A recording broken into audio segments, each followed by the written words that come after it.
Okay. Then we can begin in 5, 4, 3, 2, 1. Fragments of Silicon is brought to you by people who are glad to have power.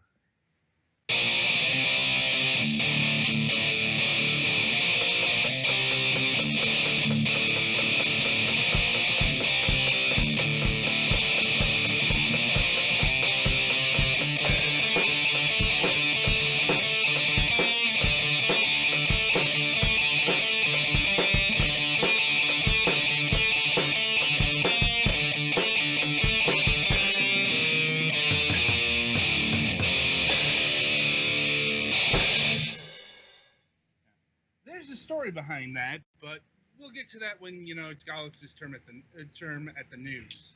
Uh-huh. Anyways, that aside, welcome to another installment of Fragments of Silicon.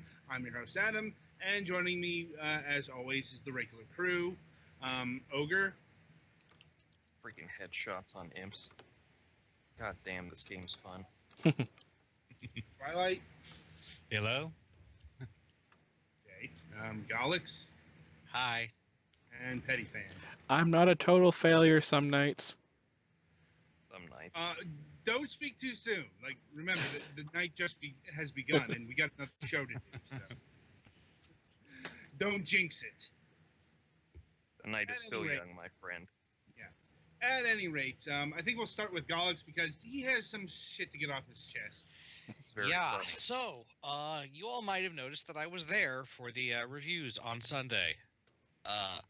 5 hours after that or so, we lost power in a large windstorm that knocked out most of the power to, like, half of Maine or something. They were, like, what, like, several hundred thousand, or... Yeah, no, it wasn't millions because you don't have millions. Anyway, it was a lot of people with... I think it was like 400,000 people without power, and this is a state with a population of, like, 1.2 million. Anyway, so thank God we got power back while I was at work today.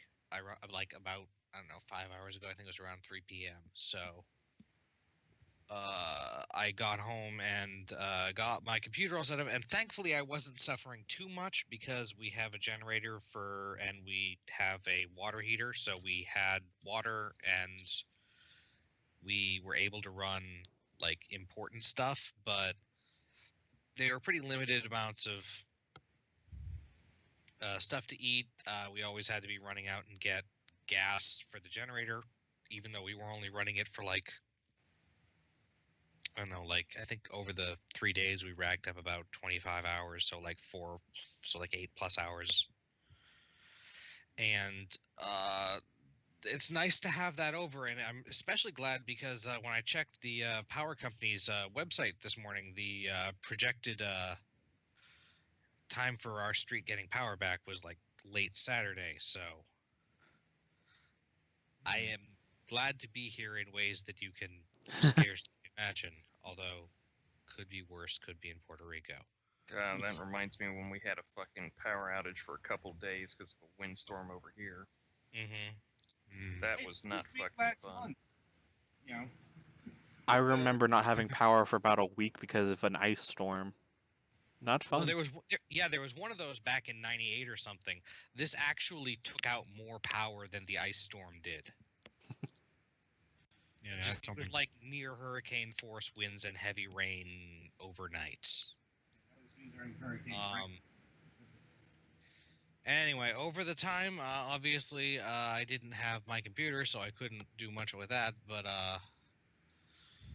I was able to play my Switch and charge it when we had the generator running, so I got a decent start on Super Mario Odyssey, although I'm really not super far because I kept getting sidetracked by interesting side quests, but, that's the kind of game it is, where, sure, they point you, oh, hey, to advance the plot, go over there, and I say, but there's this guy in a poncho over here who says I can dance with him if I wear a poncho.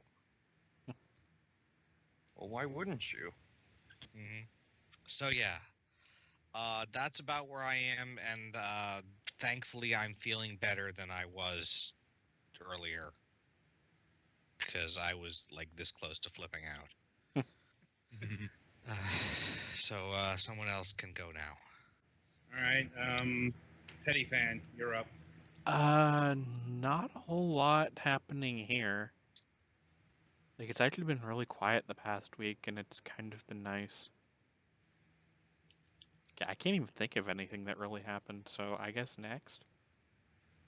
I'm like, okay, Twilight.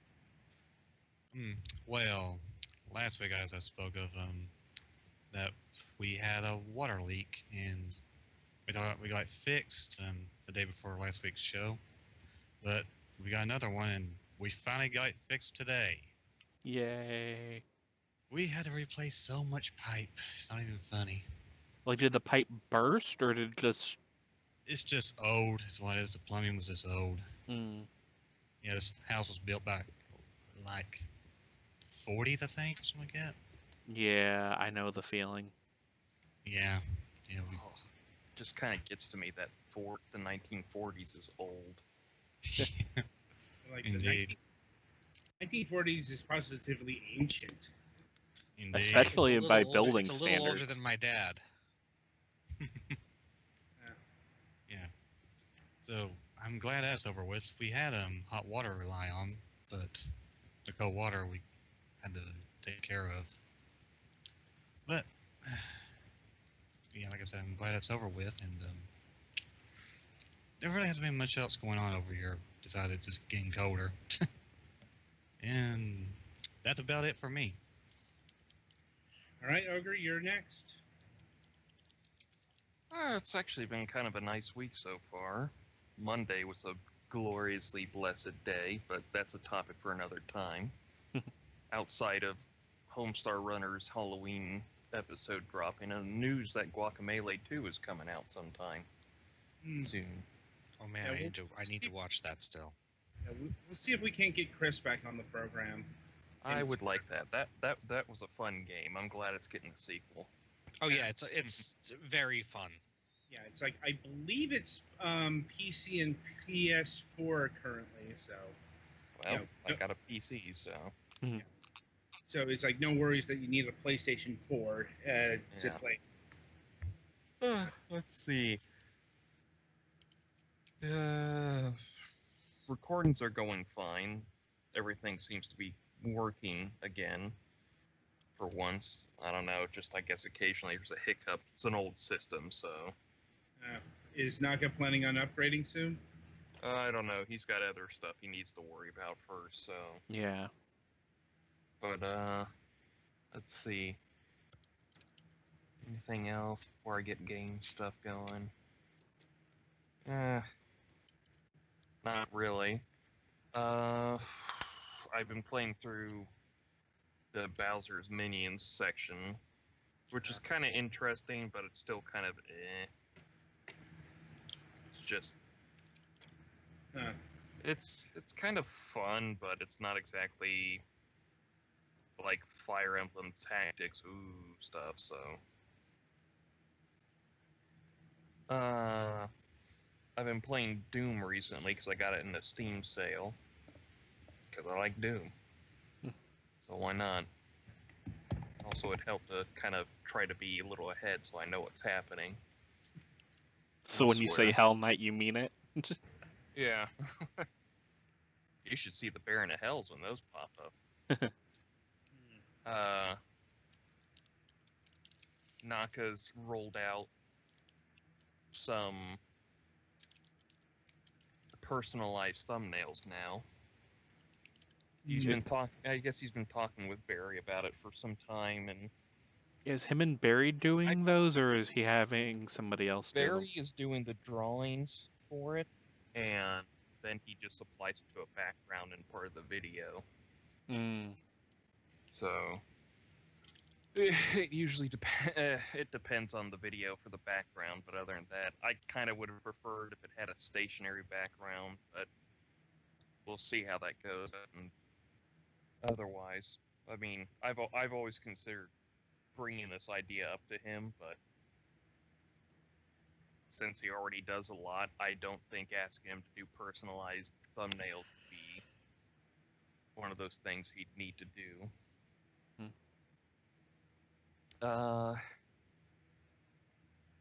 Final Fantasy 14 news, we finally fucking got the Neo X death.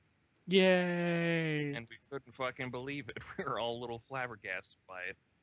Now this is the tree. This is the final form. This is the he gets sucked into the void and becomes a nothingness kind of thing. Mm-hmm. Gotcha. Which was fucking hilarious because we got to see.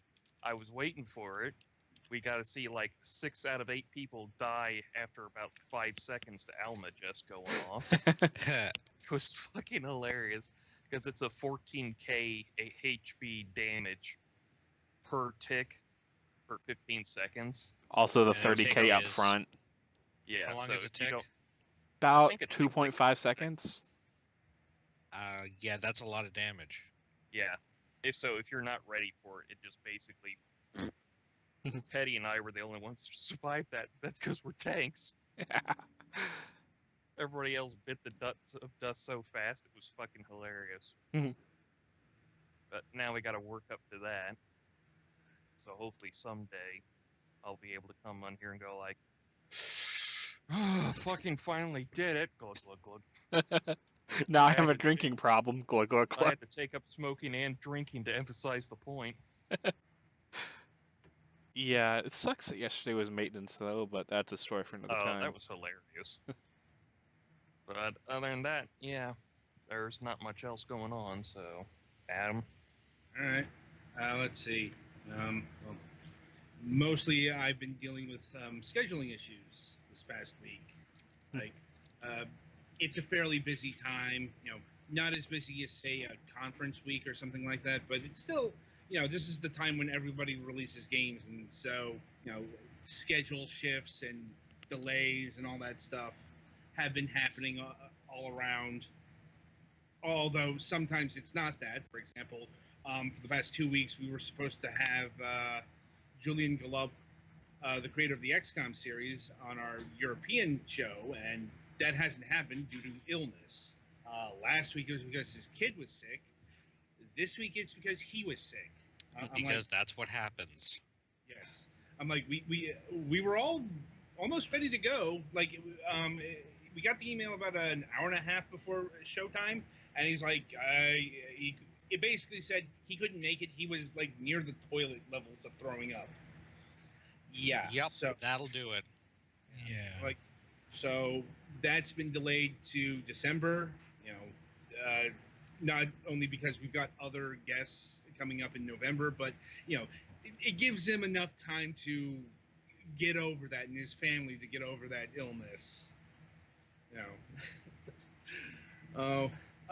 Other delays have been much more mundane. Like next week's guest was supposed to be Cyrus from Bandai Namco again, and he's heading to New York again, so that's delayed to January. It's one of the things you just deal with in this business. Mm-hmm. Especially when we're having AAA people on, because they get shipped out a lot. Yeah. I'm like, he was down with early January, so we'll be talking about Dot Hack last recode then, but we're still getting the codes in the next few days, and we're planning on doing the review like after Thanksgiving, probably at the end of the month. And I believe Petty Fan's probably going to stream the game while this month is going. Mm-hmm. So keep an eye out for that. Let's see. MSP is kind of a blank void right now because it's one of our, we don't have a guest lined up, and we're not exactly sure if we're going to be talking about politics tonight or not. And Mac hasn't decided yet, or he didn't give us a, he's been waffling on it. Or he could just cancel it while we're doing the show. We'll find out in about an hour. Yeah, pretty much. On that note, we do, as an update on the political podcast, due to similarity issues, we are changing the name. Nothing. Yeah, turns out there was already a last podcast on the left. Yeah, and that's actually its literal name there. So we haven't finalized a new name or anything, but we do have a new temporary name. God, what was it called again? Like the Portside. Portside Crucible. Crucible. Yeah, there we go. The Portside Crucible, which rolls off the tongue a bit better. Mhm. You know, and it seems to be a bit more unique. So that could be our final name. We'll see. You know. And yeah, if we do the politics thing, Kevin's going to show up again. Because we have stuff to talk about. Yes, I mean Many it's things been happened on Monday. yeah, it's been a busy week, and it's only Wednesday. Yeah. Finally, as far as affiliation goes, we're still working through the process. As in, there's a lot of personal details that have to be sussed out. Can't really go into that, but yeah, there are certain reasons, adjustments, and modifications that have to be made due to personal reasons. Let's say. Now, it will happen at some point. We've achieved all the goals. We have the invite. It's just a matter of working out things with us and having Mac around and making sure he's not been up all night. Yeah. So maybe we make progress this week. Maybe we don't. Like I said, we don't even know we're going to have a show because Mac has actually had a real aversion to having us guestless. So if we don't have an update, presume that we're still going forward with MSP. Anyway, so I believe that'll about do it for the news. Therefore, merrily we shall roll along to the interview portion of our broadcast. And this week we have Ed Orman of Uppercut Games. G'day. Hey, like, how you doing? Good, good. How you guys going? Whereabouts are you guys? That old question. We are all over the nation. I'm like, I'm in. Give them the rundown, guys. I'm in Missouri. Kentucky. I'm up in Maine. I'm in Ohio. Yeah. And I'm in Florida. So, the wonders of the internet. Yeah, well, so I'm sitting in the sunny capital of Australia, Canberra, which most people don't know is the capital. I do, but I did a report on Australia in high school. Oh, nice. Yeah. Well, I've been to Australia. I have family in Australia, but I've never been to Canberra. Not yet. Maybe one day. It's like. So it's like there never seemed to be much reason to visit Canberra, from what I can tell. Where's your family at? Adelaide. Oh, right. One of our guys actually works out of Adelaide. Yeah. In fact, we actually had last week's guests were from Adelaide. So, small world. At least small according to the internet. Yeah, that's right. All right. So we usually like to get started by finding out how people, got interested in video games, and indeed the question applies here. What sparked your interest in not just playing video games, but getting into the video game industry? So I didn't start out looking for a career in games. I started out my professional career, if you could call it that, as an illustrator and a graphic designer. And I moved to Canberra, and there was a company here called Micro48 that was looking for someone to do graphic design, so I got a job in there. And once I got in there, they needed a designer because they didn't have one of those in Canberra either. So I played a bunch of role-playing games like D&D and Gamma World and all that kind of classic stuff.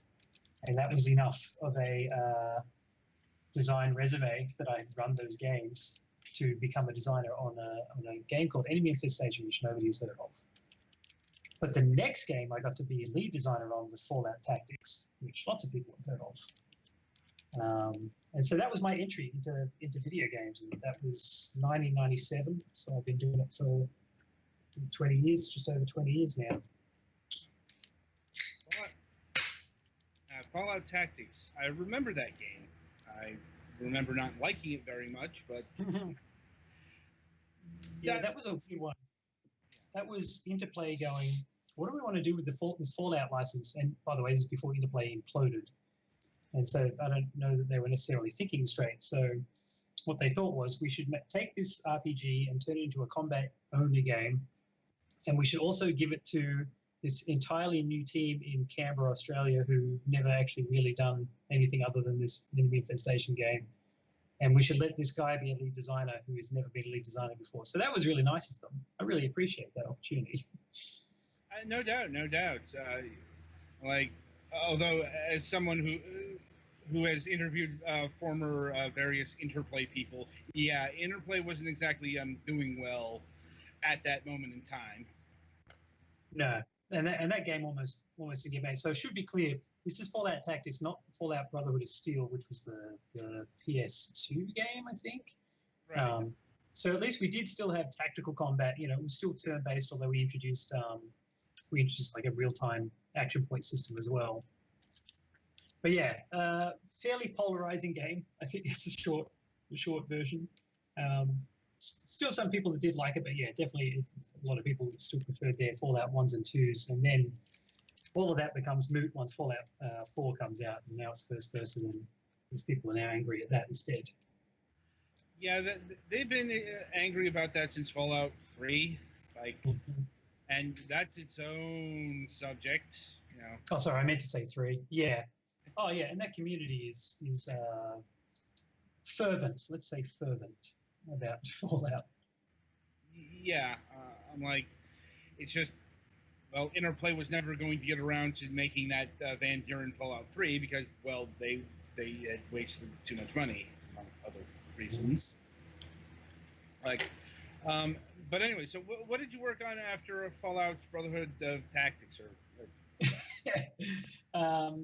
So we started working on Fallout Tactics 2 actually, but I quit Microforte and joined a company called Irrational Games.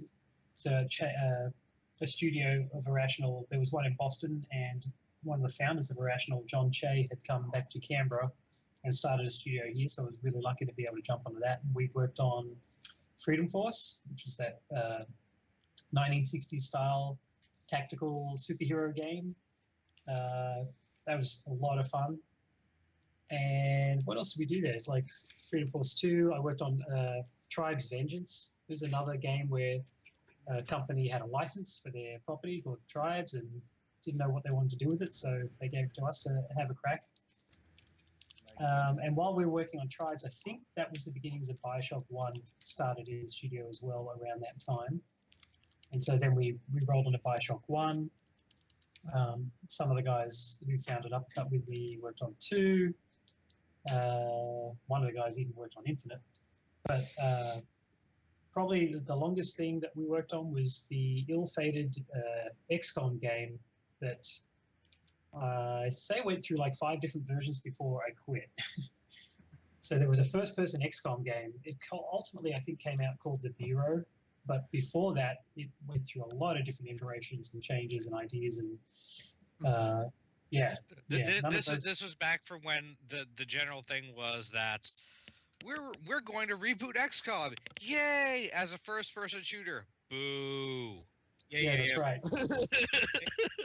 And then they came out with tactics ones, and people actually liked those.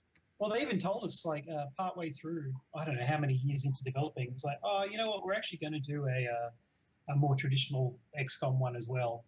But they're not going to have anything to do with yours. So you guys are just going to be completely separate. I'm like, what are you guys doing?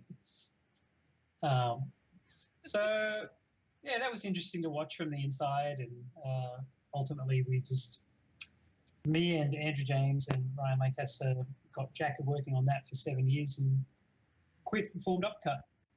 I don't blame you. I'm like, and for the record, the game is called The Bureau XCOM Declassified. Oh, there you go. Yeah, it's like, I think I got this game for like $1. Yeah, right. I admit that I have not yet played it. I've only watched a Let's Play, but there was too much baggage attached to it when it finally came out for me, and which is a shame because a lot of my friends stayed at 2K and they were in studio as well, and they worked hard on actually getting that game out finally. But yeah, I still haven't had the heart to really fire it up. Like, yeah, but geez, 7 years. Like, well, that's when I quit too. So I don't know how long it actually took. Maybe the game took 8 in the end or 9. Yeah, it's like, and it doesn't really seem to have been worth it. But, but at least we got a XCOM reboot out of it, sort of. Right. Like, anyway, so what did you do after 2K Canberra? So we started Uppercut Games in 2011, beginning of 2011, and that was the inspiration that we had. The reason why we knew we could quit is because Epic had just released a game called Infinity Blade on mobile. Mm-hmm. And so we were like, well, we've used Unreal since Tribes. We've got a lot of experience with that, and we reckon we can make something that's really good on mobile and reach that audience, do it quickly. And the barrier to entry to mobile back then was, well, I mean, it still is pretty low, but it was super low. So we're like, if we're going to start a new thing and try to get a product out and get some money in, then that's what we'll do. So yeah, we jumped and made a game called Epoch, which was sort of a reimagining of the cover shooter, but for mobile devices, and totally redid all the controls. Like we did our best to make it the best possible mobile game that we could. And that got featured by Apple, and we got a lot of great reviews and sold really well. So that was our, hey, we didn't waste our lives and we haven't ruined our careers, and by jumping ship and starting a company, we don't all have to go get jobs packing shelves. Not yet, anyway. The halcyon days of mobile, when you could still release a premium game and it actually sell. That is correct. That was, I think we were $4.99 or $9.99. I can't remember. We were a premium game, and so we released a sequel to Epoch, which did okay again, but probably that was during the period where the shift to free to play had really started. Right. And since then we have tried one free to play game, but it's a skill set that you need to really focus on. And it's not a skill set that we have if you want to operate in the free-to-play space. So we learned that lesson the hard way. Spent a bunch of time on the game, got it out there, and it did nothing. So we've pretty much moved away from mobile completely now, because we did. So after Epoch 2, the next major game we released, I'm skipping a couple, but in 2015 we released a game called Submerged, which was a relaxploration non-combat game, and we did it for PC and console initially, and it did pretty well for us. And that was our return to console, which was a good set of experience to get. And then we ported it to mobile as well as a premium game, just to see what is left in the premium space there. And it did okay while it was featured, and as soon as we lost the Apple featuring, because it doesn't last forever, it tanked out. So thankfully, we made our money back, but it pretty much demonstrated to us, unless you can guarantee that featuring, and you never can, then it's just too risky for us to be premium developers on mobile anymore. So PC and console it is. Now, did you release your games only on iOS, or did you try the Android market? Yeah, we did. Not everything made it to Android. We did Epoch 1 and 2 went to Android, and another couple of games did. But even back then, this is 3-4 years ago now, the markets were still really different between iOS and Android. And Android, I think, was leading the way with free stuff. So it's pretty hard to make money on Android, and we ultimately, I don't think we actually. Submerged never made it to Android. It just doesn't. The numbers just don't add up to put it across there. That is unfortunate, but that is a common refrain I've heard from people who develop on Android. It's really hard to make money if you're not doing free-to-play stuff. Yeah. Coupled with the how do I put this? Troubling development on Android. That is to say, if you build something for Android, you have to build it for a lot of devices. But for iOS, far less. Yeah, that's really true. When we first started doing Android stuff, I think we bought 10. We had to go and buy 10 different phones, which were supposed to cover the vast array of potential chipset combinations that are out there, and they don't. It's the best that you can do, and you cannot buy all of the different versions. I mean, maybe EA can, but we're a small studio, so and, we're trying to find these devices on eBay because there's nowhere else to get all of the different ones. So it was just a nightmare of trying to support all of that. I can imagine. So for your mobile stuff, did you continue to use Unreal, or did you switch over to like Unity? Oh no, definitely all Unreal, because it works, and the once we were set up with Epoch One, we've been able to do every mobile game's been an Unreal game. They've been putting a lot of effort in. They were doing it back then, even when we started, but they've just been putting in a lot of effort to make it a more universal engine. So, yeah, doing it on mobile is not difficult. Yeah, that sounds about what other developers have told us about Unreal. Although I don't see your current project hitting mobile anytime soon, if ever. I am not a big believer in virtual joysticks, and I cannot see how a first-person shooter like this would work particularly well on mobile. So no, that's not going to happen. No, I'm like, I have played those. They are not good. I'm like, and it's not just the lack of tactile feedback. It's the fact that when you have them, your virtual joystick, you're actually covering up the screen, so you don't see it. Yeah, and that was actually like when we did Epoch. That was one of the fundamental things. Was it had to be we wanted it to be a tap and swipe game because we wanted you to have your hand off the screen most of the time. So it's quite difficult to have like a real tactical shooting game. So we came up with a bunch of different solutions. But yeah, it's absolutely a limitation of mobile. Is just how much screen space your fat hands take up. Especially if you're doing a universal app. That's kind of the biggest reason why I'm not a big fan of mobile gaming. Yeah, it's one of the reasons why I'm not a big fan of mobile gaming. It's it's not just the controls, but it's what the marketplace looks like now. It's all it's all free to play stuff, and the premium games have to get a leg up to even be competitive. But that's not what this is about. This is about City of Brass. Oh yeah. Yeah. I just want to make sure we don't go off on a tangent here. So, for the uninitiated, what is City of Brass exactly? So, City of Brass is our attempt to make Arabian Nights meets Indiana Jones. It's a procedurally generated roguelite action adventure, and you can see we try to put a lot of effort into the whip. So it's our gravity gun, if you like. You can do so many different things with the whip, and they all come in handy because the goal is to grab as much loot as you can and get through to the end as quickly as you can. It's not necessarily about fighting everything that you meet. So the loot is your score, and you can see you're using the whip to pick things up. You can use the whip to trip enemies or stun them, disarm them.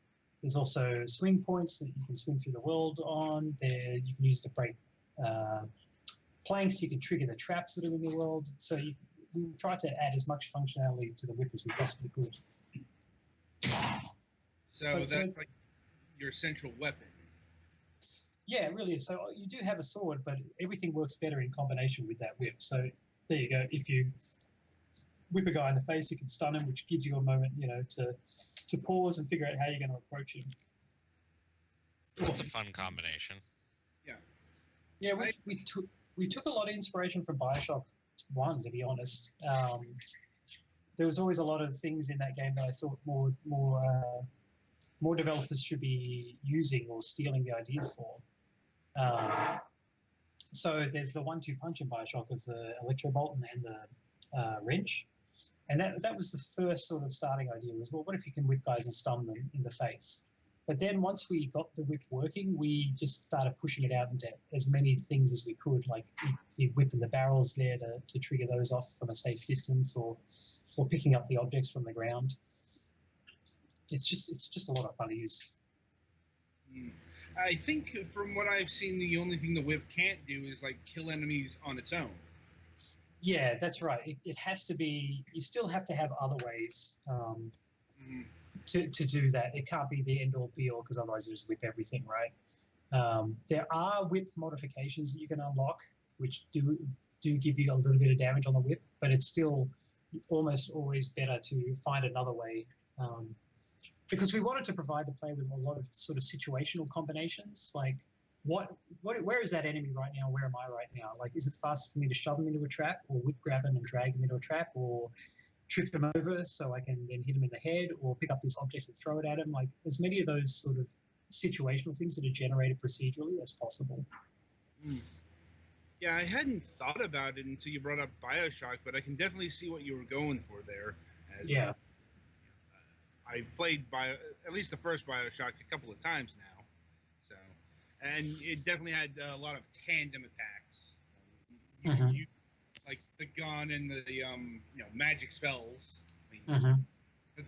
or whatever, and there was a lot of ways to approach enemies in BioShock, and seems to be the case here as well.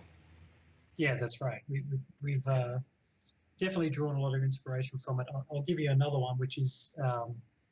Let me give you the backstory of this, and the setting of this game is this Arabian Nights style city. So the city of Brass is actually one of the stories from the Arabian Nights, and the idea is that there was a city that became very rich, and the people who lived there became very arrogant because of all the richness. And they kind of pissed off all of their allies and their neighbors, and so nobody would trade with them. And while these guys had a lot of wealth, they didn't have any food. So they started slowly starving, and they enslaved these genies to try and help out. And ultimately, they enslaved these 3 really powerful genies, but that turned against them, and they ended up cursing the entire city. So the rulers slowly went mad, and they locked down the city so nobody could leave, and they filled it with traps to stop people from coming and stealing all their wealth. And that's the place that you've entered into. So there's 12 levels that you've got to get through, and then you can fight the 3 genies at the end. And you, on entering the city, have become cursed too. You're cursed to just keep you can die and then get reborn, and die and then get reborn, and until you break that curse, you're going to be trapped here forever. So that's the sort of backstory for the game. But you've seen a few of the genies. They're very much analogous to the vending machines from BioShock. So lots of different genies and different variations, and they all have different services that they'll offer you in exchange for your money, if you want to give up some of your money.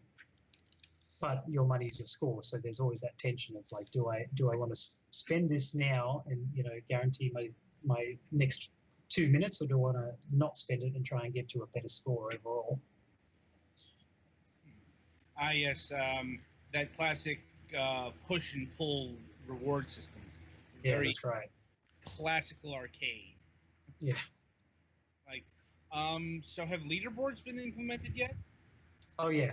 Yep, there are leaderboards. There's Steam leaderboards are in there currently, and there's a daily challenge too from the front end, which is just because it's procedurally generated. That lets us do a lot of fun things. But one of them is that every day we refresh the seed in the daily challenge. You get 1 attempt at it, and if you die, that's it. And so whatever score you end up with at the end of it, that goes into the leaderboards. Are you looking to just have daily challenges, or expand that out to weekly or monthly challenges? We're probably just going to stick with the daily right now, because there's an overall leaderboard too for just the lifetime of the game. But we're open to ideas because we're in early access. It's been really good. We can get feedback and get new ideas for things we might want to add. We're actually just talking about having the one thing we don't have is like a local high score. So you don't have your you don't know what your own high score or top 10 high scores are. You can only sort of compare yourself against your friends on Steam. So we might be adding something like that. Makes sense, and that's a fairly common feature. Yeah, right. So hunting back a bit, was there any particular reason why you settled on a roguelike design? Or is it roguelite? Yeah, it's roguelite, Lite, I suppose. Because we're not like a rogue. We're not a top-down ASCII-based RPG or anything. But we have elements, and the elements of rogues that we have is the procedural nature, the permadeath, the limited progression, and things like that. But procedural was actually driven off the back of Submerged. We made that game. So there's only 6 of us, right? There's 2 artists, 3 programmers, and 1 designer. And we made Submerged. We constructed this giant sort of half submerged city, and it was kilometers on a side, and we had to handcraft everything in it. And while it looked great, it was really inflexible if we needed to make changes. So we wanted to try and switch to procedural so that so if we could tweak things on the fly. If we added things, then it would just roll out across the entire campaign. And production-wise, it would, in theory, be easier for us, and it really has been. So that was why we went to procedural, and that sort of took us towards the rogue style of things. But that was more. I really like the genre.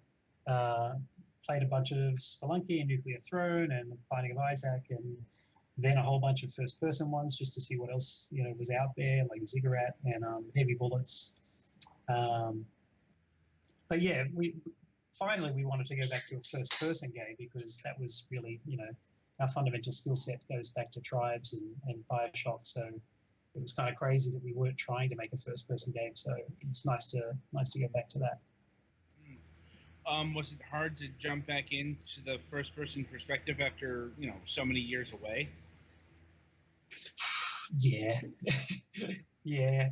There's so much has moved on, and also so much I've forgotten about. Even the basics of controller tuning and camera fob, and there's a lot of standard. What is accepted as standard now, which wasn't necessarily back when we started on it. It's kind of good. Like you can. Things have sort of settled down to the point where you can look at other games and get some decent reference for what they've done as well. But yeah, Unreal is a great engine, but pretty much we had to do most of this from scratch, like first-person hands and sword swings and the whip. That's all us. Right. And how much have you had to modify the engine? Not a huge amount. Like at the engine level, we're not a tech house, so we try to modify it as little as possible. But we've had to write the gameplay code, that sort of stuff, and all the player code is pretty much custom stuff. But no, generally the advantage and the reason you want to use an engine like Unreal is because of everything that it offers you out of the box. So it's been relatively painless.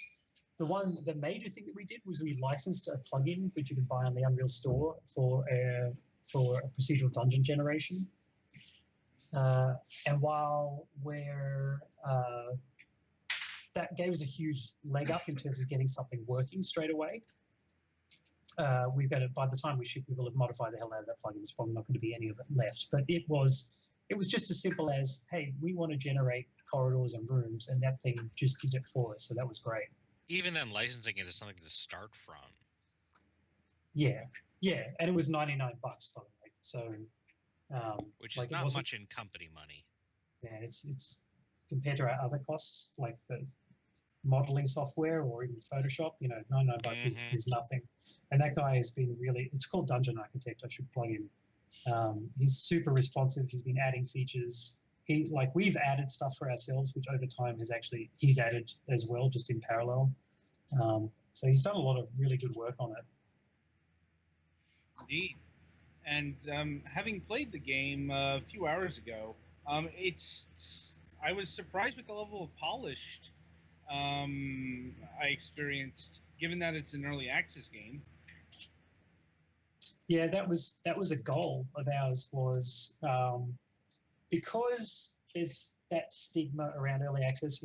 We've spoken to a lot of other developers who've been in early access, and we've read a lot of what the community themselves think.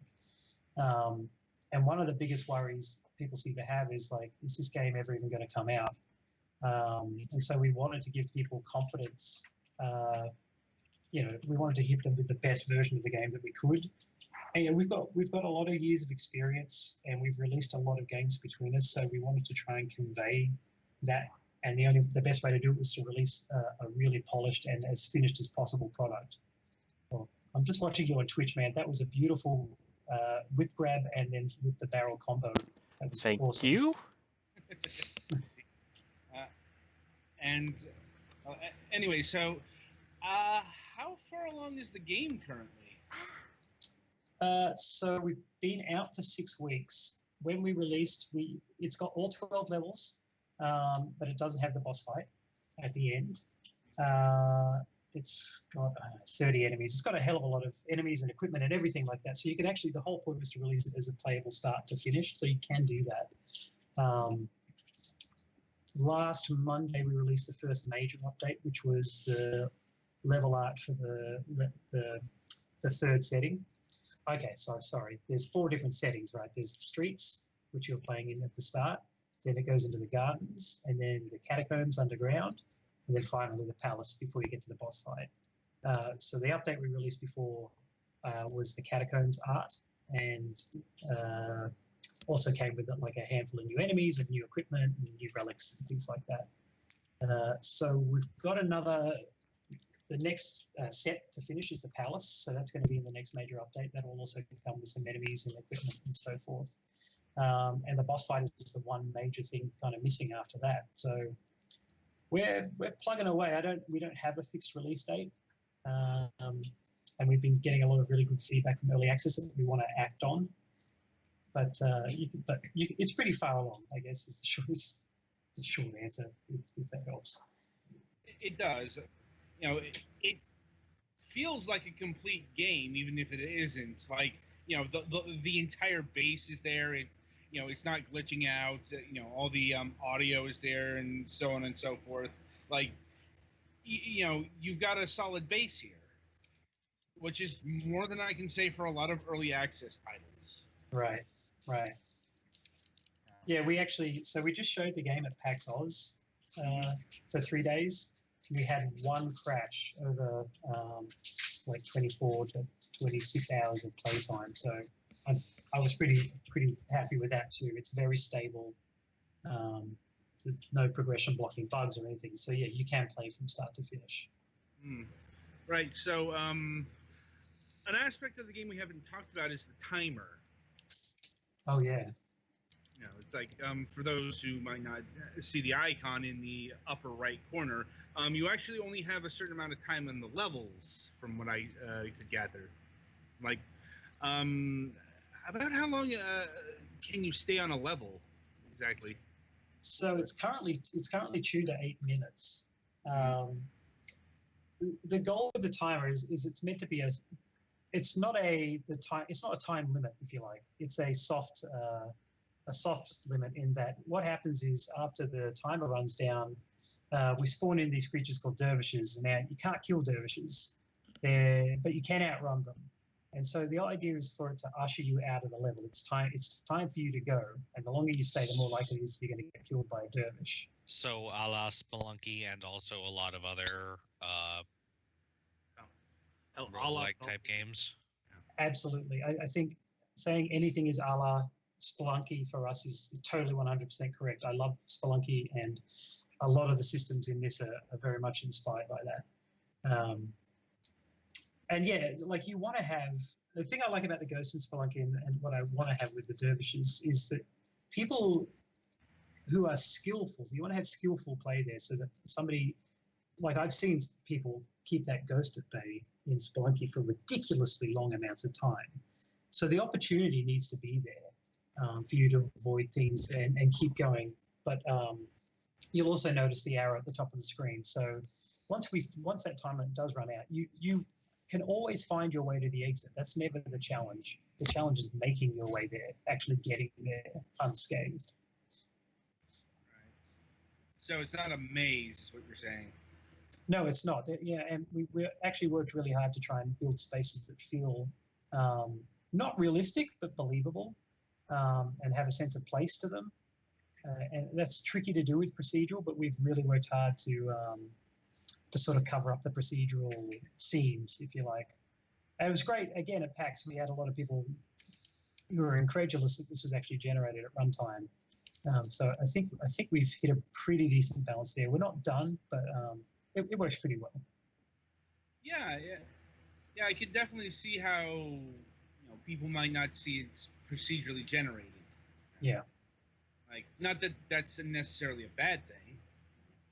No, but it is easy, I think, to fall into the trap with procedural to just generate yourself a bunch of boxes, because that's what's important, is to having the map change. And while that is important, we've got a heritage of making good-looking games, and we want it to feel like this is a real, believable city.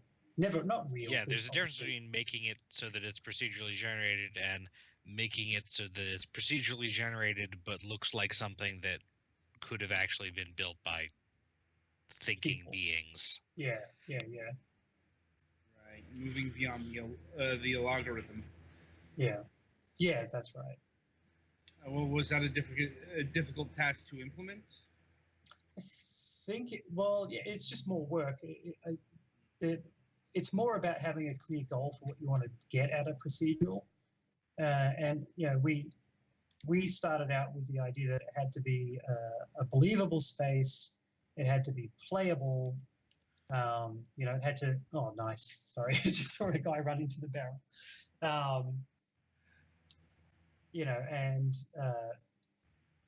lost my train of thought after that guy hit the barrel. But playable was the second other major goal. Was it's got to be a first-person playable space, and it has to adhere to the rules of first-person level design. So we tried to codify those rules in the algorithms that generate things. Makes sense. Now, in terms of enemies, we're seeing a lot of skeletons. Like, outside of like the genie bosses and the skeletons, are there any other mob types? Yeah, as the game progresses, you'll see more and more of them. There's different enemies in every level. There's also a random element to the ones that get spawned per level. So sometimes you'll get a mix of different enemies. I'm just checking. I'm trying to remember how many enemies we actually have in the game currently. It's like 23, 24. Different types spread across the campaign, not including mini bosses. So yeah, there's mages who fling fireballs at you. There are some very large guys who you'll see later on who charge at you, not unlike the guys with the cages on their head, but they're much bigger and tougher to fight. Archers, grenadiers, like all kinds of different ideas that we've been able to push. Anything comparable to like a Big Daddy? We didn't quite lean on our references quite so clearly there. So no, I wouldn't say it's a Big Daddy. We do have large enemies, but they don't operate the same as a Big Daddy. They all have their own different gameplay functions, I guess. The Big Daddies really fit in as part of that whole Bioshock ecology idea, which isn't something we tried to mirror. Speaking of which, is like friendly fire going to be a thing in this game? If one of the enemies hits another enemy, will they start fighting? Well, they don't aggro off it. They absolutely, you would have seen it. They definitely hurt one another. And there's nothing I like more than seeing the tortured souls, the guys with the cage on their head, wiping out their friends, because that's pretty hilarious. But there are relics which will affect the AIs. We have a set of armor which anybody who hurts you becomes your ally, and they'll immediately just turn on their friends, which is pretty cool. And there are genies. I should talk about the wish system really quickly. Those green genies are ones that you've wished. So every run you get 3 wishes, which is in that top left, just under your money there, because you always get 3 wishes with genies, right? So you can spend a wish on a genie, and every genie of that type for the rest of your run will now be more advantageous for you. And it depends on the genie for what that effect means. So with the shop genie, it means you'll get access to more rare equipment. But there are evil genies too who throw fireballs or summon enemies. So if you wish on them, they'll become your allies and they'll actually take out some of the enemies for you. And so we've tried to make those decisions about which genie you actually want to spend a wish on be really important. And it will also have an effect on the end of the game. but that's to be done once we finish the boss battle. Well, is there an actual ending in the game currently, or is that coming with the boss battle? Yeah, that's the boss battle in production. Duly noted. Duly noted. So an aspect we haven't talked about is the music and the sound design. Who's handling that? So we are super fortunate that a man called Justin Mullins, who also worked at 2K when we were working there on XCOM and Bioshock, was free. So we managed to contract him to do our sound design, and that was really good because he's got a huge amount of experience, and I didn't have a clear necessarily idea of how I wanted sound to work. I knew I didn't want to have much music in the game. I wanted it to be fairly light on that. But I could just hand it over to him, and he did an enormous amount of work. There's a lot of, while there's not a lot of music, there's a lot of musical stings in the game, and he just added just a huge soundscape to the game. Like even when you open a door now, there's an associated sting that happens with that, and it's just really nerve-wracking and racks the tension up. So yeah, he's done a remarkable job in a really short period of time too. And I assume you're aiming to have like more tracks in the game by the time of completion. Yeah, well, so you've probably noticed there's no ambient music. There's no general sort of music. There's just those stings and things, and there's some music in the main menu if you like. Not gonna. I still like the bareness of that and like leaving the sounds open because I find you need to have that audio channel sort of reserved for being able to hear what's coming to kill you or what traps around the next corner. So yeah, it's probably still going to remain a fairly bare musical game, I guess. Oh, that's good to hear. No pun intended. Yeah. Yeah. Right, so this game isn't just in development for PCs, correct? It's coming to the PlayStation 4 and Xbox One. That's right. And what is the state of those versions? Are they currently in development? Is there plans to do the Xbox One Early Access thing? Yeah, we hadn't actually considered, it's called Game Preview on Xbox. We had not actually considered that until PAX. And we spoke to some Microsoft people, and so it's a possibility. It's a question of just timing and the stars aligning. Without doing that, we're probably going to do a simultaneous ship, which we did for Submerged as well, and that works really well. Just as a developer, it works well to sort of, I guess, get all of your marketing push all happening at the same time across all the platforms, because there's some cross-pollination there. So, and the state of those is that they're in production. We've got builds that run on those platforms, but having something running on a platform is a far cry from having it actually finished on there. So we've still got a lot of work to do. So we're looking at Q2 next year. Mm-hmm. Makes sense. And in terms of like the computer versions, are you doing Windows only or Mac and Linux as well? Well, probably not Mac and Linux. It all comes down. It's kind of the Android thing again, right? It's the market has to be big enough to justify the expense of porting it, and the install base. So I would love to do both a Linux and Mac versions, and we will do the maths on those once we finish the PC version, because Unreal does support those platforms, but it's just we have to figure it out at the time. Yeah, that jives with what other developers have told us. You know, it's like sometimes it's just too small to be worth it, or not worth it concurrently. Yeah, that's right. I suppose that brings us to the Nintendo Switch. Do you think City of Brass would work on that particular platform? I can't see why not. I'm kind of interested in looking into that, absolutely, because well, step one, Epic have actually done an optimization for the Switch with Unreal 4. So we are yet to have a look at that, but I absolutely want to look at that. Because, yeah, man, like it's better for us in the long run. It's better for us to be in as many places as possible, as long as it doesn't cost us too much to get there. So, and I love my Switch. I finally, after PAX, finally got to start playing Mario Odyssey, and it's great.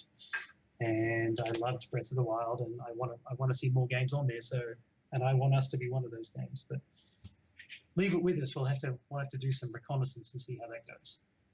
Makes sense because there is a power imbalance between even like a basic PlayStation 4, and adjustments will most likely have to be made. Or, I suppose another route you could do if is like there are developers out there who specialize in Switch development, like Panic Button comes to mind. They're the people who are bringing Rocket League and Doom to the Switch. That's interesting because Rocket League is Unreal 4 as well. Mm-hmm. So there are people out there who specialize. Yeah. Cool. All right. Let's see. So pricing. How much is the game currently, and what's your pricing model on this? In that, if you buy right now, is it cheaper, or is the price going to stay, increase after launch, or what have you? We're pretty much a fixed. It's 25 or $24.99 US. We were just in the sale. I'm not sure if it's finished yet, but we're actually on sale 20% off for Halloween. And we did a launch sale 20% off when we actually first launched in early access. But once we leave early access, we're pretty sure we're just going to settle onto the $24.99. That's good. All right. So we're getting a lot of time here, so I'll see if my colleagues have any last questions. I have a question about the whip physics. Are they finalized, or are you gonna give an option to where it can go where you were looking, but you can still look in other ways? They're close to final. There are some tweaking that we actually want to do to the animation to better feedback where the whip is going to go. For I know what you mean. There's a short delay between when you press and when it actually travels. But that's been tuned to best allow for targeting things, but it does mean that you have to stay on target for a little while instead of it automatically grabbing the thing that was under your reticle. Is that kind of what you're talking about? Yeah. And also there's I haven't noticed an issue where once the whip is out, I can whip my camera or move the camera and the whip will still be going in that direction, the same direction my camera is pointing. Yeah. We did actually try it the other way initially, and it was horrible because you kept looking away from the thing you were aiming at, and if you made a small adjustment, then you tended to miss, and also you could get to the point where things were off screen, and it just felt fairly clunky and horrible. So it's where we settled now. It's arcadey. It's definitely not realistic, with physics. We also thought of it, we did try a fully physical simulated whip, but it's like whipping a noodle through the air. It's not as much fun as you think it would be. Yeah. Anything else from you? I think I'm good.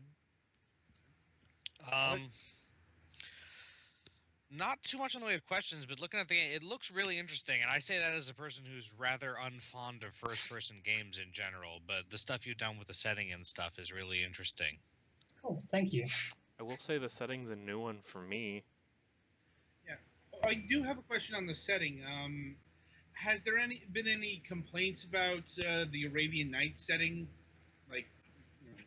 given current issues, cultural appropriation and whatnot, or has everyone been cool with the Arabian Nights thing? Well, we're prepared for that if it does come, but no, I think honestly we're really referencing a version of the Arabian Nights that's kind of in our common culture from everything we grew up with. So we did go back to the original stories when we're looking for some inspiration, but I think it's now passed so much into the general, with Disney doing Aladdin and things like that. There is, I think it's sort of a commonly accepted thing. But we're sensitive to it. We don't use any Arabic in the or Persian even in the written text or anything that's in there. You just got to be careful with it, I guess. Yeah, games have been pulled for that Like, looking at you, Ocarina of Time. Oh, right. Like, Fire Temple music, Crescent Moon, Shield. Anyway, so I think that'll about do it. Eric, sorry, Ed, like, Just one of those E's. sorry, my brother's named Eric. Now, in Australia. So, anyway, Ed, thank you for joining us. It was lovely having you. City of Brass plays wonderfully, looks wonderful. Looking forward to its complete release. And hopefully it doesn't take too long to get out of early access. Yeah, no worries, guys. Thank you very much for having me on. No problem.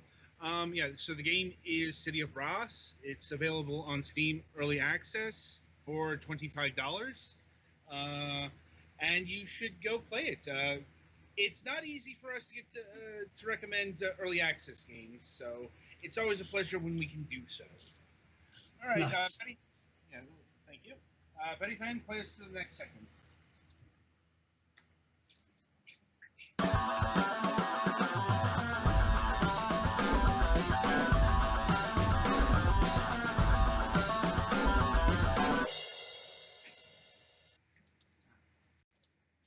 Right.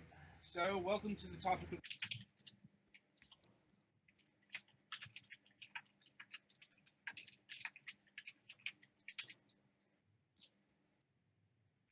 Hello? Hello. Oh, yep. I think Adam's having difficulties. Yeah. Can you hear me? Now we can. Now I can. Yeah. Okay. Sometimes, yeah, my connection wonked out there for a second. Sorry. Yep, it happens. Yeah. Well, it's not too egregious. So, anyway, as I was saying, so prepare yourself. It's another heavy topic. It's involving real world stuff. Like last week, I'm like, so where to start with this? NeoGAF blew the hell up, and not in a good way. That's not the start, though. That's not the start. Touche. Like, no, the start is Harvey Weinstein. So the world has apparently, I don't know, reached a breaking point of sorts, let's say, and all of a sudden, rich, powerful men of power are actually facing consequences for their actions. Yeah, suddenly, like last month or something, they decided that sexual harassment isn't something that you can get away with necessarily just because you're rich and famous if people find out about it. Yeah, I'm like, or if you will, sexual assault, attempted rape, downright rape. The whole gamut has been run here. And yeah, it continues to run. Like, there was a story today about Brett Ratner, for example, famous Hollywood director. And I want to preface it, it's not just a Hollywood problem. It's an everywhere problem. Mm-hmm. I mean, up to, our current government. We'll save that particular rant for, the political show. But how it relates to, well, games here is, yeah, we've had the sexual harassment allegations coming out of game developers, most prominently Naughty Dog. It's the Me Too campaign that's been going around on social media. And so part of that affected, the big community I'm a part of. So up until about a week and a half ago, I think, I was a part of the pretty famous forum, the NeoGAF. I want to say the Neo Gaming Age forums, but it actually hasn't been that way for since about 2006. Anyway, I suppose a bit of backstory on what that thing is, if you don't know, which is definitely possible. The NeoGAF is probably the most famous and biggest, game-centric focused dedicated forum.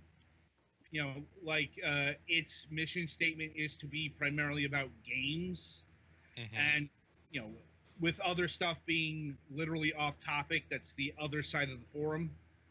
Like, and it's started out in the late 90s as a adjunct of the Gaming Age website. You know, a prominent review and, you know, typical gamer sites, what have you. Like, I don't know too much about that era. I don't know too much about the issues that led to the forum that got spun off. I didn't arrive there until about 2004. Like, that's about when it was shifting from the Gaming Age forum to the NeoGAF. And apparently that's a process that took 2 years. I'll be honest, I didn't really notice. Because, you know, that was all management issues. You know, and so the end result of all that was the site came under the domain of one Tyler Evilor Malkia. I think that's how you pronounce his last name. Like, who is the sole proprietor of NeoGAF. Yeah, a lot of these sites you don't see that where there's like, oh, it's the one guy, but no, this site was it's the one guy. Which is kind of important because that directly translates to the men of power thing. Like, he's another person who was in a prominent position, relatively speaking. I mean, and he got rocked with sexual misconduct allegations, not this past Saturday, but last Saturday. You know, if you do a simple search for like Evil Lord Tyler or, you know, NeoGAF, you're probably going to run up a story about it. Like that, like it's actually kind of amazing how big this turned out to be in the wider gaming world. Hell, it's like the wider world. Like, I saw an article in Rolling Stone about it. Now, it's like that's kind of the reach we're talking about that the NeoGAF had. Even if its size is relatively small compared to, you know, 4chan's gaming section or Reddit or what have you, or, you know, I'm not sure how it compares to something awful, but, you know, compared to those, it's pretty infinitesimal, actually. I've seen some charts and graphs about it. Now, but that's because, like, Reddit is so much more huger than any one thing. You know, I'm like, maybe there's a reason they're called subreddits. Yeah. It's like, ditto, like, say, IGN. Like, IGN is not just gaming, it's a whole bunch of things these days. So, like, anyway, getting back on track here. So, if you read up on the stories, you'll know that there was a post on Facebook from, you know, a lady who alleged that Tyler engaged in, I believe the specific thing here was he got naked in the shower without any permission. And this is, it was actually a little bit, what I recall reading was that she had said something that basically that a man of power in the video games culture journalism industry or thing had done it, and basically Evilor's reaction kind of proved that it was him, even though she did then confirm it. Right. Well, you know, she didn't exactly. She said Google Evilor, and okay. Yeah, like she pretty much, you know, laid it out. The thing of it is, this wasn't the first time this happened. There were other sexual, and this was about 2015. There were other sexual misconduct violations in 2013. And the thing about it is, Tyler fucking bragged about this. I saw the post. This is what is widely known in the business as a bad move. Yeah, so at the time he was doing a European tour, and this was, I believe, Barcelona or somewhere in Spain. And he basically admitted to, you know, literally playing, you know, he grabbed a girl's ass without permission. and he bragged about it. You know, very, very dude bro behavior. And part of the reason this is notable is because NeoGAF in general tends to have a fairly SJWE agenda. it's fairly left. It's fairly left leaning. Like and specifically, they had been very victim side in the whole sexual harassment thing. Right. So that leads me to a couple of other things, like Evil Lore himself. He leans left. He actually donated to the Democratic National Committee in 2016. In fact, there is a picture of him shaking hands with Obama, and that is a real picture. You know, so yeah, he's also like decried others for this kind of behavior. So once again, we have the case of added hypocrisy credits. Yeah, added hypocrisy credits, and there's also things that the article won't tell you because it's fairly or the articles will get to the other major scandal that hit this year with the NeoGAF. And that was the arrest of a person named Amy Rocks, or he goes by the handle. I believe his name is Chris Goldberg, if I'm remembering correctly. Let me just look this up. Christopher Goldberg. So, at the time, he was a former NeoGAF mod.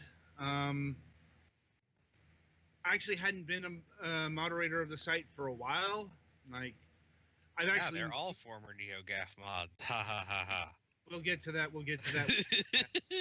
I mean, he was dismissed because for power abuse. Like, he actually got into an argument with somebody, and he edited the comments of the arguee. Never a good move. Yeah, he got busted for it, and he got defrocked, basically, which is what should happen. Like, the thing of it is, I've known this guy since 2002. I don't know him like Evil Lore knew him, which is another part of this puzzle, because when he got, first of all, he's a really shitty mod. Like, he inflicted a lot of terror and pain, as it were, in the populace, and there was a lot of resentment there. To the point where, this is one of the reasons why it became big news that he's a former mod. But even though he's a former mod, he's still around in the community. And even before the child porn stuff, he has done terrible, terrible fucking things. Holy fuck. Like, there was the incident with his mother. He hit her over the head with a hammer due to some rage incident. I don't remember. That kind of was the less important part compared to, assaulted his mother with a hammer. There was the fucking scam. Once again, involving his mother. He claimed his mother was dying, and he went to the NeoGAF community to, do crowdfunding. And as it turns out, he was crowdfunding his drug habit. He's a pretty heavy drug user. I knew this back in the day. When he. Well, I guess it's a good game if you can get it. Yeah, I'm like. And he wasn't banned for any of that. He got perma-banned after this because that was like the literal least he could do. But, Evil Lore put out a statement that got buried in a thread, that basically said, he hasn't been a mod for a while. I don't know him, which is not true. It's known that the two met on multiple occasions. And this is also getting to another reason why the whole place exploded like it did. It's because going back to that whole Evil Lore owns the place, which means he controls all the levers and the dials in the end. He's got a moderating staff. He's got an administrative staff, or did. Like, he is the man who arranges the blocks. Yeah, it's like, but at the end of the day, he's the owner. And even though he, whatever the rules are, he is above them.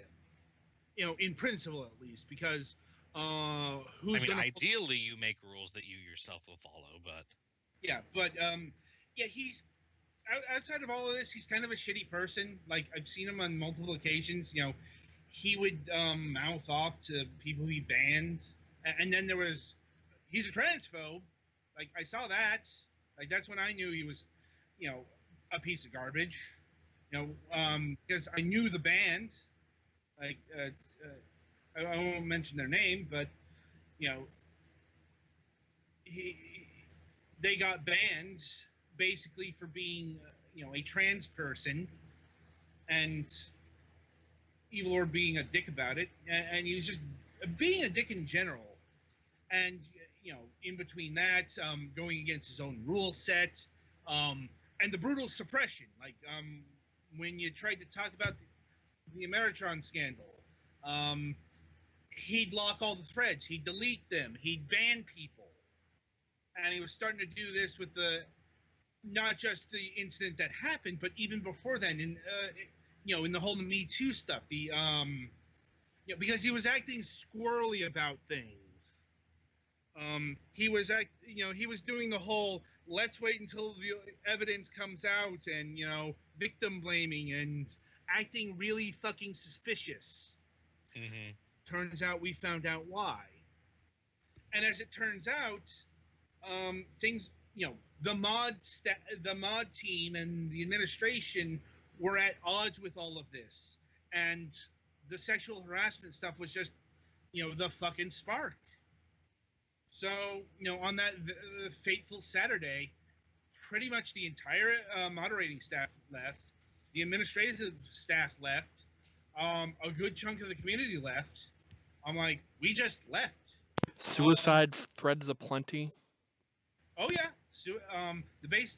Which is when you make a thread definitely counter to rules, basically, and in an intentional effort to get banned. Yeah, I mean, it was pretty. You could argue it was pretty childish, but this was months and months of rage coming to ferment, and it's probably best that happened just so it could be gotten out of the system. Because it's not happening now. So, and that's a lot. That's only part of the story, though, because inexplicably, within about a week, we have a new site. I'm not sure how widely known it is, but it's called Reset Era, or I guess the Resetera. Like, I'm not exactly sure how we're pronouncing this. It's probably both, but it's supposed to be like the Reset Era. It's a play on the old name, Gaming Age. It's a reset, and instead of age, it's era. Mm-hmm. And it's pretty amazing because let me give you some stats here. Because currently the place has about 3,000 discussions. It's got over 400,000 messages, and it's got 26,000 members. And you said this is a site that has fairly strict membership requirements. Right. And there's a reason for that. First of all, for a forum. Well, yeah, it's because ostensibly you have to have a paid email to get in. That's the case in NeoGAF as well. Like, there's a lot of elements lifted from the core of NeoGAF because those were good ideas. It's just the people enforcing it were kind of undermined by their leader. Mm-hmm. But, a whole, so what had happened was, all of the little communities got into their own discords. Me personally, I'm a part of the Toonami community. I'm a part of the anime community. Others are like NFL, Lego. They can get really specific too. Like, there's a Canadian Deals age or era. It's like they used to be called ages. They're now called eras. Mm-hmm. And that's kind of one of the reasons why this thing was able to be rebuilt so quickly. It's because the community held itself together for long enough that a new place could be built where the majority of people could go, because time was of the essence here. If this had been a thing that rolled out, within weeks or months, it's hard. Usually when this happens, there's a lot of fragmentation. You would see a lot of smaller sites show up. Each claiming to be like the real community or what have you. I've seen it before. I've participated in splinter communities. I've helped build them.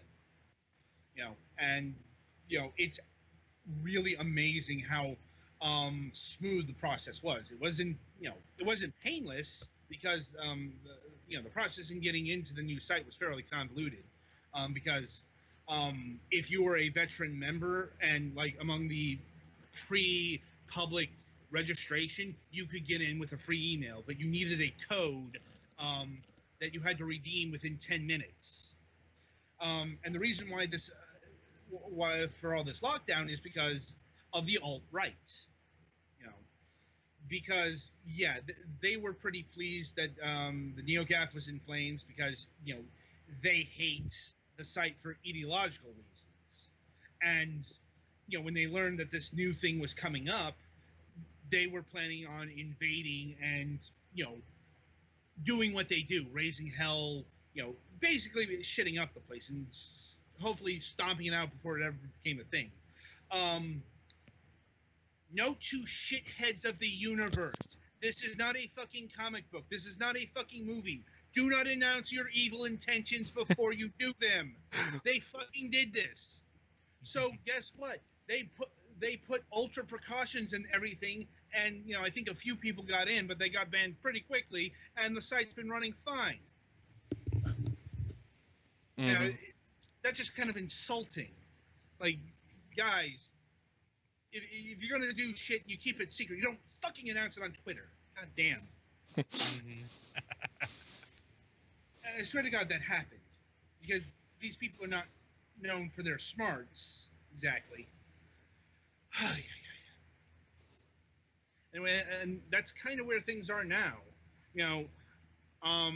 As far as the new community goes, it's running smoothly. There have probably been some hiccups along the way. I mean, there always are, but just the logistics of what happened are kind of hard to wrap your head around until you've either been there or helped out in being there. It's getting a site, getting a staff, moderators, administrators, getting the forum software, getting the thing built, coordinating with all the communities, making and we're talking literally like thousands of people. Yeah, and this isn't something that's run off like Squarespace. They actually had to get their own servers to get this all set up. Right. And short term the community's fine. There are questions about will this thing be alive in 6 months, a year? I mean, they've said that as far as funding goes, we're fine for 2017. But the Reset Terra has pulled off the inexplicable. They kept the community together. They got everything up. They didn't fuck up at anything, and they have become the true successor to the NeoGAF. On the subject of the NeoGAF, it's still alive. It technically has a pulse, but but it's shattered. It's broken, and everybody knows it. It lives, but it's just kind of floating there. Like, there are people posting, but I've seen some statistics. Threads that used to be a lot longer are no longer the case. I mean, there are, and as far as the NeoGAF turning into an alt-right haven, I don't think that happens. I mean, you do have more of that tinge now because they've been coming out of the woodwork lately. But, and also less moderation. Right. I mean, the thing about, and it's become even more of a police state because all moderators are now secret. Also, posting about Reset Era will get you instant banned because duh. It's censored. Like, they put a word filter on there. I'm like, which is not the first time I've ever seen that happen. You know, like there have been other NeoGAF splinter groups. It's just nobody talks about them because they tended to be, you know, the band and the damned. You know, they were the people who got kicked out and, you know, had to make their own place and be bitter about things. I've seen that happen too. You know, a lot of splinter communities tend to harbor a lot of resentment against the mother community, so to speak. You know, and the thing of it is, it's also, you know, usually these splinter communities are very enclosed spaces that don't really grow. They just shrink and shrivel until there's just a core. Seen that as well. You know, the Resetera does have a future. You know. And, you know, getting back to, and, you know, finally with the NeoGAF, politics has been banned. Like, you know, there was, you know, a desire. He basically blamed the, you know, the year of Trump for what happened. And that's not exactly what happened. You know, he's not, you know, he's doing the typical deflections. You know, but it's too late, and it doesn't even matter if she's right or wrong, because, you know, the community decided to believe her and just had enough of his, you know, evil or shit. So, like, I could see if he wasn't such a jackass, but yeah, it wasn't even a good defense. You know, banning, from what I read was, he banned her after she said there was an accusation, but before she named his name. So. Yeah. So yeah, it was a giant shit show, and, you know, the entire community is going to have to own this now. What's left there, you know, the reputation of the forum had already been taking hits because I'm like, not just a former moderator, but I hadn't mentioned this yet. A active moderator was busted for child porn, or there was something to do with child porn. I don't remember the details. either way, it's a felony, and they're going to be doing jail time. Yeah, at the very least, they disappeared. You know, and yeah, you know, the site has a taint on it that's not going to rub off anytime soon. Insert taint joke. Yeah, I'm like, you know, so yeah, that was a good chunk of my last week there. Like, right, and so that'll about do it for this installment of Fragments of Silicon. No updates yet from Mac, so I'm assuming we're having MSP, or we might be having the political show. Well, we'd be having the political show as a feature on MSP. Well, I mean, we'll actually transform it into the port side Crucible. We just came up. Whatever works. Yeah, we just came up with the name last night, about a day ago. So it's not quite registered in the brain functions yet. Mm-hmm.